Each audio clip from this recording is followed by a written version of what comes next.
Coming up today, a review of the Tecsun PL-660, and then we bid farewell to our good friend, the DR111. Hello everyone, and welcome again to another Media Network Plus video. It's very nice to have you with us. Now this is going to be the last one for the year 2012. So we're going to be actually reviewing two receivers. I know you saw the trailer and you're thinking to yourself, wait a second, one of them seems familiar, but we have something a little special planned for that. But first, let's get to the Tecsun PL-660. Here it is. This has got to be, as far as I'm concerned, for the price, one of the best Tecsun radios on the market. It's also extremely popular, and this was the upgrade from the PL-600. The big differences between the PL-600, well, first there's the upper and lower sideband mode, and also the air mode. Now, I have traveled with this radio in many parts of Asia before, and I have to tell you, I have been satisfied every time from its performance. And that's either from using the whip antenna or plugging in the long wire antenna that comes with the radio. Now, let's talk about sensitivity for a moment. Now, I have to be perfectly honest. For where we are right now to pick up something off shortwave, it might be a little difficult because, well, we're surrounded by cement and everything else. So let's just see first if it's possible. Now, let me put the antenna up. Power it on. Let's try 17750, which is Radio Australia, and this is targeting Indonesia.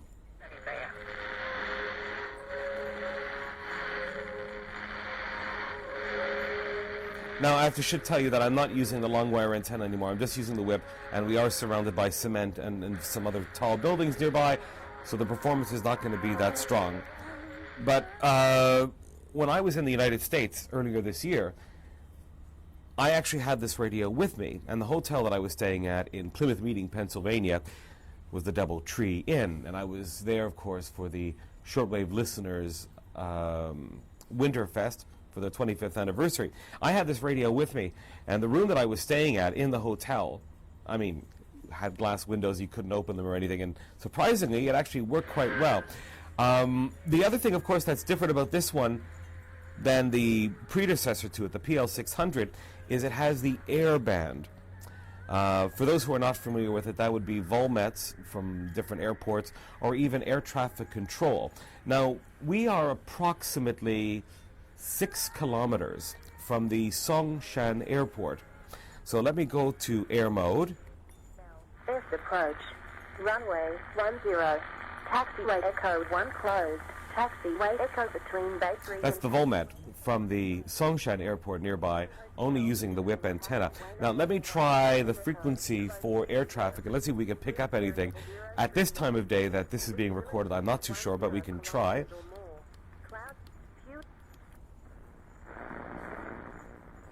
Yeah, I thought so. There probably wouldn't be any flights coming in at this time. Now, this is a fantastic little radio. It's easy to operate, very easy to operate. It has pretty good sensitivity on the controls. For tuning, you can either go fast or slow, so that's 1 kilohertz step or a 5 kilohertz step. Single sideband, granted, it's not like, let's say, a professional communications receiver or anything like that, but for the price, it's actually not bad. Now, let's have a closer look at some of the things about this radio.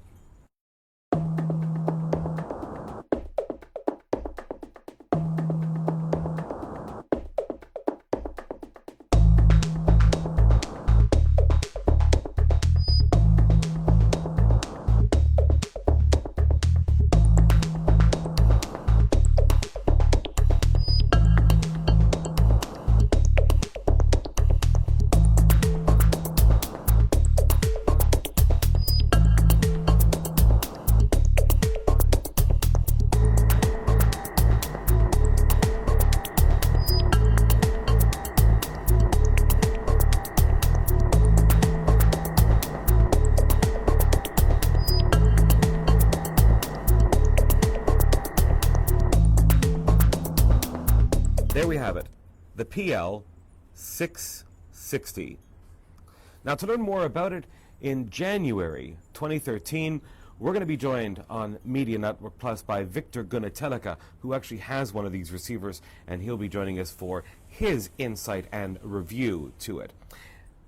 There is only one thing, I have to be honest, that I don't like about it, and that is the batteries. Now, when I say batteries, I don't mean the life expectancy of the batteries, but the batteries that Tecsun sends along with the radio. Granted, you can charge them inside the receiver, but you'll notice you'll have to charge them quite often, which is the reason why I replaced the Tecsun nickel metal hydrate batteries for these ones here, which are the Energizers, which actually perform much better. So yes, you can charge them right inside the radio, which is actually a really good idea. You're watching Media Network Plus video, and now for something completely different. We now visit the DR111, the ladder of receivers.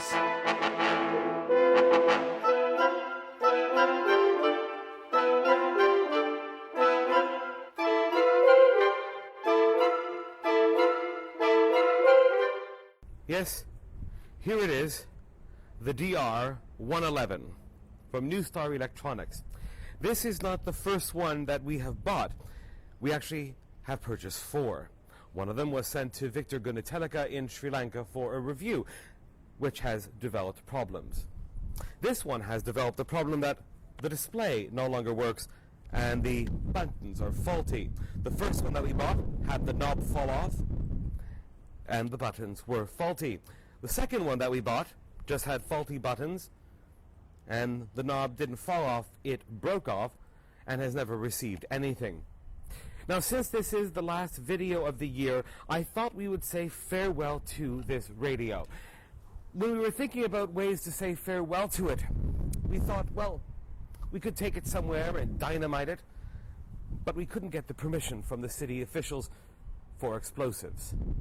Then we thought we would drop it off the tallest building in Taiwan. I don't know if you can see it, but it is off in the distance behind me, surrounded in fog, and that's the Taipei 101.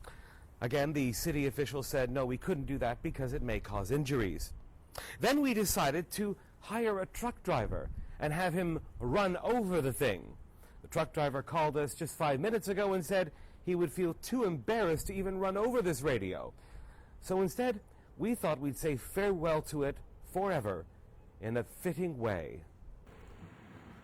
Okay, now, here it is.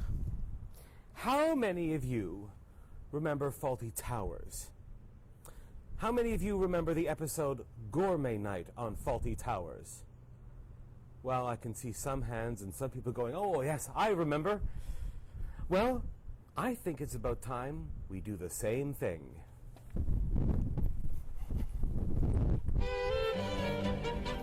This is for being a loaded piece of rubbish, which never should have been made. It is disastrous. It has no soul. It should never have even been designed. Actually, that feels quite good. This is for all the designers that put nothing but 2 minutes in it that made an absolute piece of rubbish. I feel good right now. Anyway, finally, farewell, so long, auf Wiedersehen. Anyway, that's all we have time for on this video review from Media Network Plus, the last one for 2012. We'll see you again in 2013. So long, everyone. 73s to you all, and 88s, ooh, to the ladies.